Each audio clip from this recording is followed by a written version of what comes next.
ሰርቷል አግኝቷል በልጁም ሰርቷል እና ይሄ ልጅ ሲጀመር ራሱ በሰራበት እንጂ ያገኘው ረዳው ነው የሚለው እሱ አሁን 70 ምናምን ሺህ ብር ከዛ ልጁን ባገኘው ቁጥር 1500 ብር አወጣለሁ አለኝ። ባገኘውት ቁጥር 1500 ልጁ ማለት ምንድነው የሚበላው ይሄን ያህል 1500 ብር ያው እኔ እንደው ይሄ እዚህ ጋር የተጻፈው በሙሉ እሱ እንትን ያለኝ ነው ይሄ ሁሉ ማለት ነው 70 ሺህ ብር ከ70 ሺህ ብር በላይ አውጥቻለሁ። ከዛ ደግሞ ካልኩሌት ያደርጋል ማለት ነው። ሶ ይሄን ያህል ነው ልጅህን ሲበላ ሲጠጣ የምትቆጣጠረው ያልበላው ያልጠጣውንም ነው ልጁን የሚቆጣጠረው። እሺ ይሁን እናመሰግናለን። እኔ ጤና ልሁን ለልጄ። ከዛ ያለፈ ደግሞ መች ነው የካቲት 24 ከፈለ የጥርን የከፈለው። ከዛ የካቲት 24 ምን ተባለ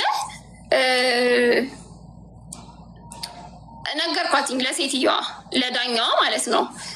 ክቡር ዳኛ ይሄ ሰው ምክንያቱም ከኔ ጋር ቅራኔ ላይ ነው እየተሳደበ ነው ከኔ ጋር ሰላም ካልሆነ ለልጁ ምንም አይነት ቢሆን በልጁ ጨክናለሁ እያለኝ መልካም አይምሮ ይኖረዋል ብዬ ማሰብ አልችልም። ምክንያቱም ከኔ ጋር እልህ ውስጥ ነው ያለው። የፈለገ ነገር ቢሆን አይደለም ያላሳደገውን ልጅ አባት አሳድጎ እንኳን ልጁን ደፍሮ የሚገልበት ሰዓት ላይ ሆነ ሳያሳድገው ዞር ብሎ አይቶት የማያውቀውን ልጅ ዛሬ ይጨክንበታለሁ እያለ እንዴት አድርጌ ነው ከኔ ጋር እንደተያይዞ ልጄን አሳልፌ የምሰጠው? ከዛ አልኳትኝ ዳኛዋን እንደዚህ ቪዲዮ እየሰራብኝ ነው። ስለዚህ እኔ ልጄን ማሳየት አልፈልግም፣ የልጁ መታየት ይከልከልልኝ አልኳት። ከዛም በኋላ አቺም አይነት ነገር አለችኝ። እሺ አልኳት። ከዛም ባለፈ ደግሞ ምንድነው የካቲትን ከነገ ጀምሮ ነው ከ25 እስከ 30 አይደለም በቀጣይነት ቀጥ አድርጎ እንዲከፍል ንገሪኝ። ይከፍላል። ምንድነው ደንበኛችን አይደለም ለልጁ ለዓለም ይተርፋሉ ምናምን ነገር አለችኝ ማለት ነው። እሺ እንዳፍሽ አድርገው ብዬ ጥያት ወጣ ዳኛዋን ማለት ነው። እና የሚገርምሽ ዳኞቹ ራሱ እንዴት አንቋሻው እንትን እንደሚሉኝ ሀሳቤ ሳልገልጽ ያባርሩኛል። እሺ ችግር የለውም እኔ ልጄን ነው የምፈልገው የልጄን ደህንነት እንጂ የእሱን ገንዘብ አይደለም። የካቲትን ዝም አልኩ፣ መጋቢት ዝም አልኩ።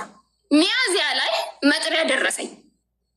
በቃ አትርሽኝ አይነት ነገር ነው በቃ የሆነብኝ ማለት ነው። ትቼዋለሁ እኮ ስጠኝ ብዬ እንኳን ደውዬ አናግሬው አላውቅም።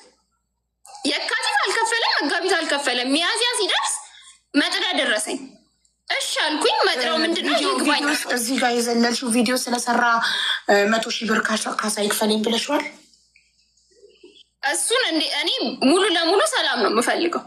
ስለዚህ ብየዋለሁ፣ በደንብ አድርጌ ብየዋለሁ። ልጄም አጠገብ እንዳትደርስ ቪዲዮችንን ደልት፣ እስካሁን የለቀቀውን የኔንም የልጄንም ቪዲዮ አጥፋ። ከዛም በኋላ ደግሞ ምክንያቱም በጣም ብዙ ስራ ተበላሽቶብኛል። ማስታወቂያ መስራት ትቻለው። በጣም ብዙ ሰው ይደውልና አንቺ ባለጌ እንዲነሽ ለምን እንዲህ ታደርጊዋለሽ ምናምን የማይሉት የለም። እየተደወለ ማለት ነው። እኔ ለማስታወቂያ ብዬ ነው ስልኬን ባዮ ላይ ያስቀመጥኩት እንጂ ማንም እየተነሳ እንዲደውልልኝ እና እንዲሰድበኝ አይደለም። ሶ ይደውሉና እንዲሆንሽ በዚህ ወጥሽ እንደዚህ ታደርጊዋለሽ እንደዚህ ሆንሽ። ከዛ በጣም አሰብኩኝና ስራ መስራት አልችልም፣ መቀጠርም አልችልም፣ ምንም ማስታወቂያ መስራት አልቻልኩም። ከዛ ሲደውል በጣም ሲያስጨንቀኝ ውል አዘጋጅ አልኩት። ልጄ አጠገብ ላልደርስ አጠገባችሁ ላልደርስ። ከዛም በኋላ ህጉን እንትን ስል ስም ማጥፋት ወንጀል በሞራል ካሳ ምናምን ብቻ ሳልፈልግ ህግ አጥንቼ ቁጭ ብያለሁ። ብዙዎቹን ማመልከቻዎች እኔ ነኝ የምጽፋቸው ብር ስለሌለኝ ማለት ነው። እንትን አልኩኝ፣ ማጥናት ጀመርኩኝ። ከዛም በኋላ ጻፍኩኝ፣ ውል አዘጋጅ፣ እንዲህ አይነት ውል አዘጋጅ፣ የሞራል ካሳ ፈልጋለሁ። ስለሰራህብኝ አልሽ? አዎ ቪዲዮንም አጥፋ፣ የልጄንም የኔንም ቪዲዮ አጥፋ። ስለዚህ ልጅሽም አጠገብ አልደርስም፣ እንዲህ ብለክ ቪዲዮ እንትን በል። አንደኛ የይቅርታ ቪዲዮ ስራ አልኩት። ሁለተኛ ደግሞ ላዘጋጅ ሽማግሌዎችን ይዘህ ስትመጣ 100 ሺህ ብር ይዘህ ነው አልሽው? አዎ አልኩት። ምክንያቱም በቃ በጓደኞቹ በምናምን በቃ የማያስደውለው የለም ማያስደውለው። እኔ አንዳንድ ጊዜ ሲደውሉ ሁላ ሰው ሁላ ሲደውል ልኳቸው ነው እንዴ ነው የምለው። ኢቨን ኮሜንት ማለት ነው ማለት ሰው አደባባይ የወጣ ነገር ነው አይደለም። እንዲህ እየተፈጠረ ነው በህይወቴ በዚህ ሰው ምክንያት።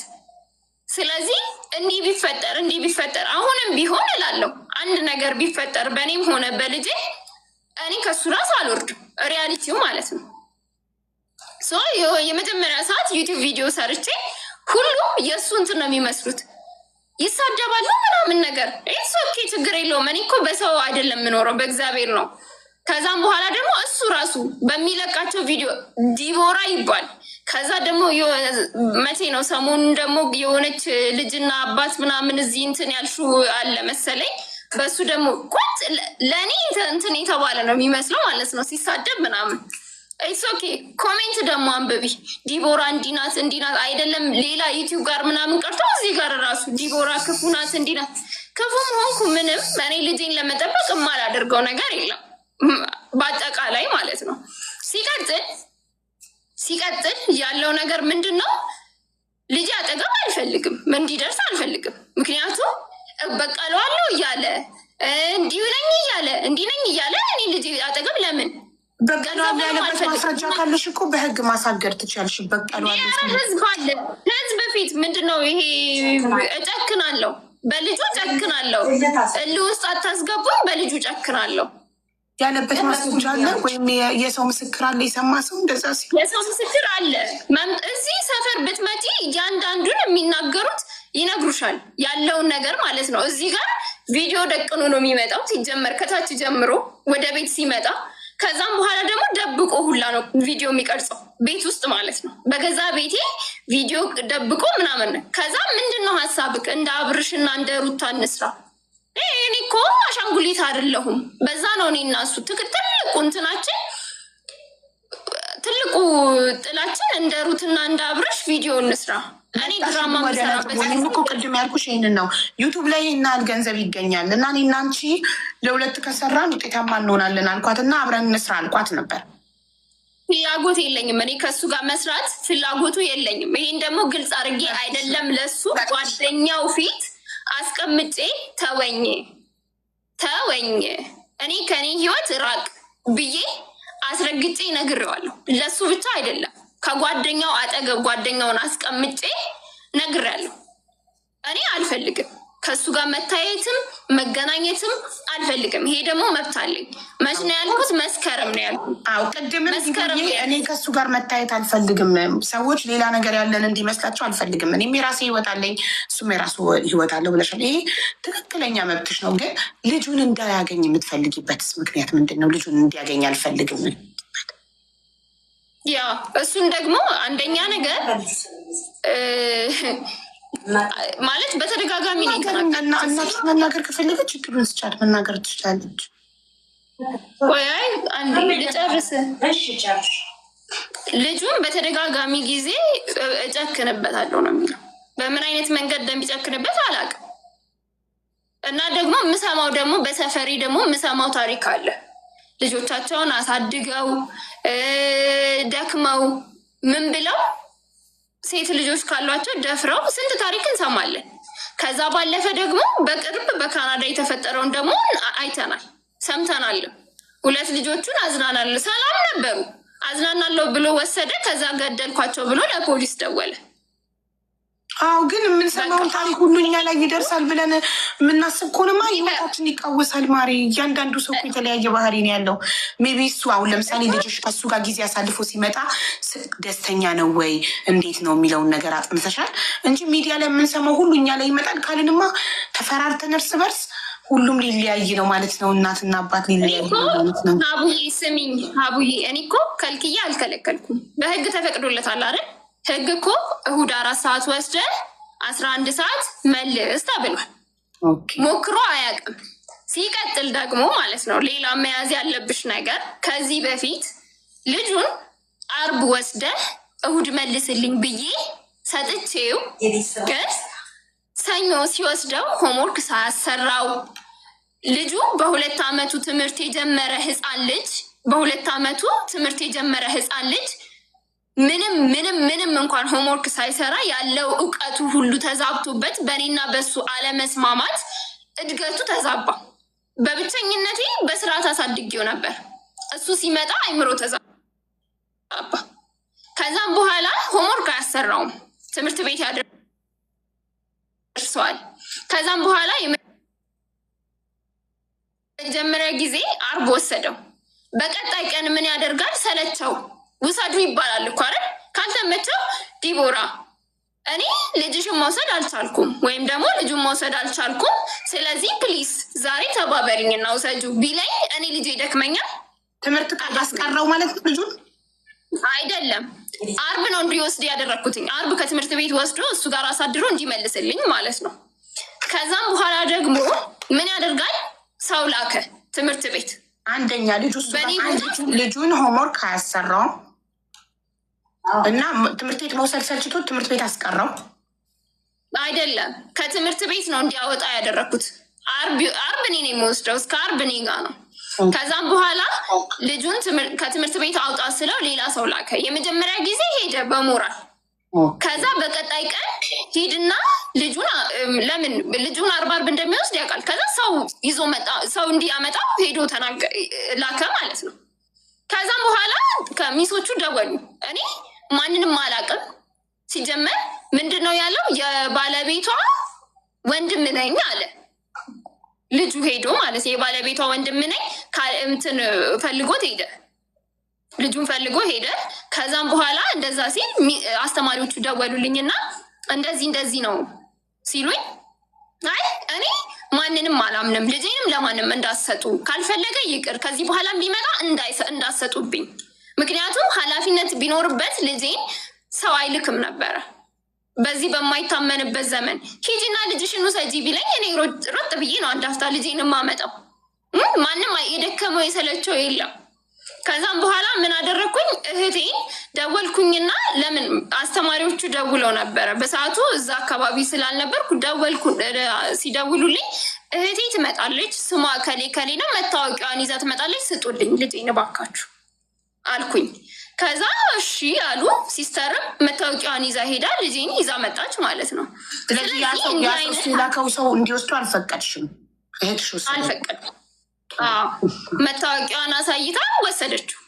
ምክንያቱም ይሄ ሰው ትላንትና ነው የመጣው። በቃ ዲኤንኤ ይሰራልኝ አለ መጣ። ከዛም በኋላ ደግሞ ምንም እንትን የሚል ነገር የለም። ልጄ ቤተሰቦች ያውቁታል እና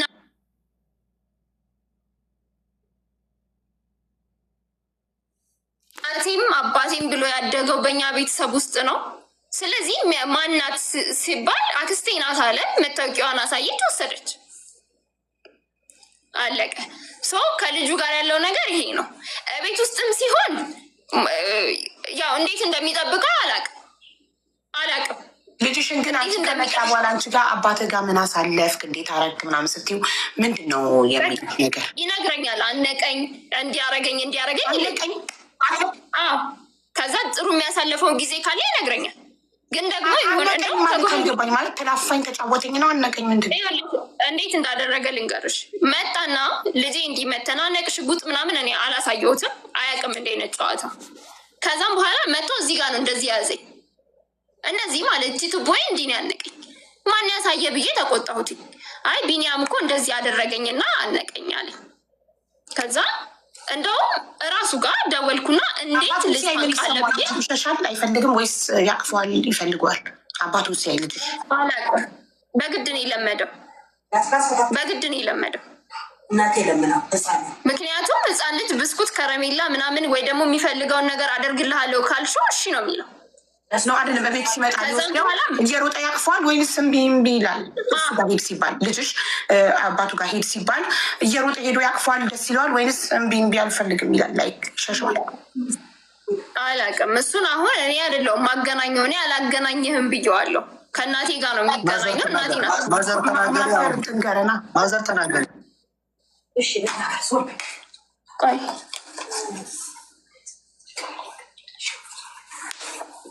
ለምን ቆይ እንደዚህ ላድርግ?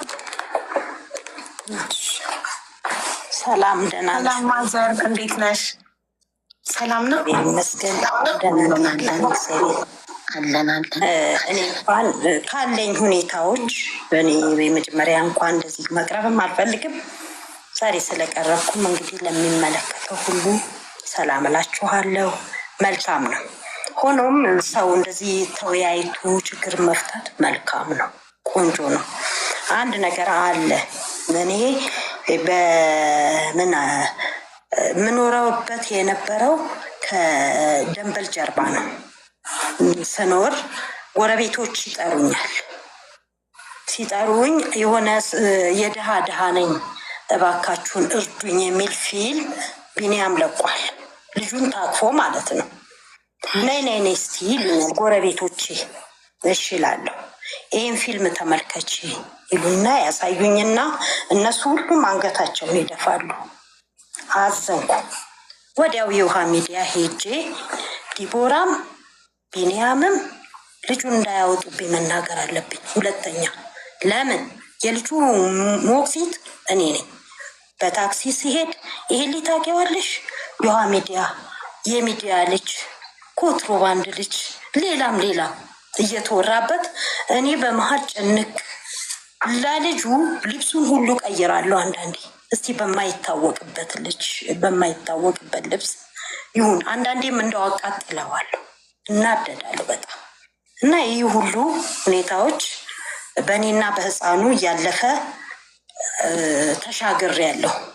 እኔ ቀደም ሲል 2 ልጆች አሳድጌያለሁ። አንዷ ዲቦራ ናት፣ አንዷ ሊያ ናት። 2 ልጅ ሳሳድግ ድምፄ ተሰምቶ አይታወቅም። ግን በዚህ ህፃን ልጅ አንገቴን የምደፋበት ጉዳይ የለም። ሚዲያ ላይ መውጣት እሱስ ዶላሩን ያፍሳል። ይሄ ህፃን ልጅ ግን የዛሬ ህፃን የነገ ታዳጊ ነው። መጨረሻው በዚህ ህይወት ውስጥ ይኖራል። እስቲ አስቢው። 1 2 ቢኒያምና ህፃኑን ለማስተዋወቅ እኔ 17 ቀን የፈጀብኝ። ህፃኑ ምን ያደርጋል? ማንም ልጅ ላይ ሰው ትልቅ ሰው ሲያገኝ ሄዶ እግር ላይ ጥምጥም ይላል። ያሳዝንሻል። ግን ቢኒያምን ለማወቅ ቢኒያም ይመጣል። አባትህ እኮ እኔ እኮ ነኝ ይለዋል። ከምንም ይቺ ጉልበቱን ያጥፍና ሰውነቱን አቀማመጡን መሀል ያደርግና ወደ ግድግዳው ነው የሚሸሸው። ይሄ ልጅ ምን ሆኖ ነው እንዲህ የሚሆነው? እስቲ ቆይ ሁሌ ጊዜ እንዲህ ሲሸሸው አንድ ቀን እስቲ ቆይና ቢኒያም ወተት ይግዛልህ ብዬ ሄድኩኝ ወደ ቢኒያም መንገድ።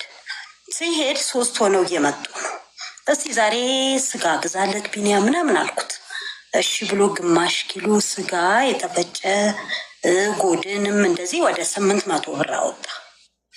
ልጁ ግን በዛው ልክ ራሱ ቢኒያም ተሸክሞት ልጁ እያለቀሰ እንባውን ያንጠባጥባል። ቢኒያም ጭንቅላት ላይ ንፍጡን ሁሉ ይሄ ልጅ ላይ ግባቡ ነው እንዴ? 17 ቀን ሙሉ ገባሽ ላይ ግባቡ ነው እንዴ ብዬ እቤት መጣ ልጁ። አሁን ቢኒያም እንትን ግዛ አልኩት፣ ሶፍት ግዛ ዋይፕስ ግዛ አልኩት፣ ገዛ። እኔ የቢኒያምን ጭንቅላት አጸዳሁት። በቃ ጓደኞች እንዳያዩ ሂድ፣ በዚሁ ከነሱ ጋር ተመለስ። ልጁን ይዤ እኔ ገባሁ። መከርኩት ልጁን ማለት ነው። እና ግን ከዛ በፊት ያጠፋው ጥፋት ቢኒያም ምንድን ነው? እሱ ልክ የመጀመሪያ ቀን 1 ላይ መጣ አይደለም እንዴ? በግ አረድኩ አለ። ማሚ በጉን ተመልከች አለኝ። አይ እኔ እኮ በጉን መመልከት ውስጥ ልመልከት ምንም ማለት አይደለም። ግን እኮ እኔ ይቅርታ ያልኩ እዛው ሚዲያ ላይ ነው። ሚዲያ ብትቀርልኝ ነው ለእኔ ሀሳቤ። በግም ሳታመጣ ሚዲያ ምን ነው ብትቀርልኝ ነው አላማይ። ለምን ነገር ተከትሎ እንደሚመጣ ይገባኛል። ቢኒያም ሽማግሌ አምጣ ሲባል አንድ ሽማግሌ አላመጣም፣ ጓደኛውን ይዞ መጣ። ጓደኛው ደግሞ ዝም ብሎ ቲክቶክ ሰራተኛ። እኛ እኮ እዚህ ቢኒያምን እያስመከር ነው በእውነተኛ መንገድ፣ በእውነተኛው ጉዞ፣ በእውነተኛ ህይወት ሄደው እውነትም እርግጥ ነው እሷም የራሷ አላማ የራሷ ጓደኛ ቢኖራትም እሱም የራሱ ጓደኛ የሷ አላማ ቢኖረው አይደለ እንዴ? ይሄ ህፃን ተጨንቆና ተሰድቦ ማደግ የለበትም። ሞግዚቷ በ8 ወሩ በህግ ነው የሰጠችኝ። አልሰጥ ብላኝ አንቺ ተማሪ ሩልሽ ወደ ትምህርት መሆን አለበት። ዲግሪ ብታጭ ዲፕሎምሽን እንኳን ያዥ እና እኔ እናት ሆኜ እያለሁ ይሄው በእናትነት ዲግሪ ይዤ የለ ማስተርንም ባገኝ እማር ነበር። ህፃኑ ተወልዶ በ3 ወር ለማስተርነት ጓደኞቼ ሲሄዱ ጎንደር ዩኒቨርሲቲ ዲግሪ ተማሪን ጨርሻለሁ። ለማስተርነት መሄድ ነበረብኝ እና አራስ ትቼ እንዴት ሄዳለሁ?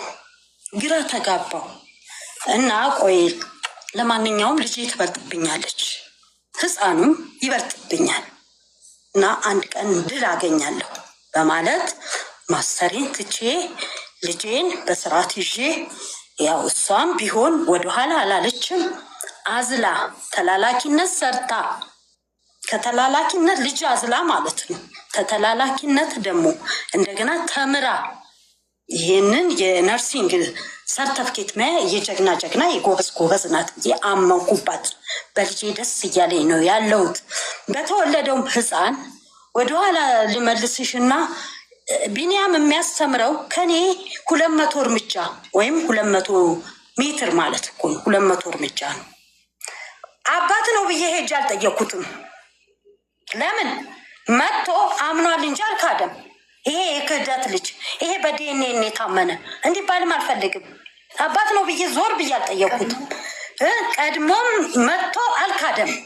ሲክድም አልካደም። እኔ እዛ ሚዲያ ላይ ክጄ ነበር። ምን እኔ እንጃ ምን ሆኖ ነው አልኩኝ። እኔ ራሴ ተራበ ተጠማ ለምን ጠጋ ብሎ አያማክረንም?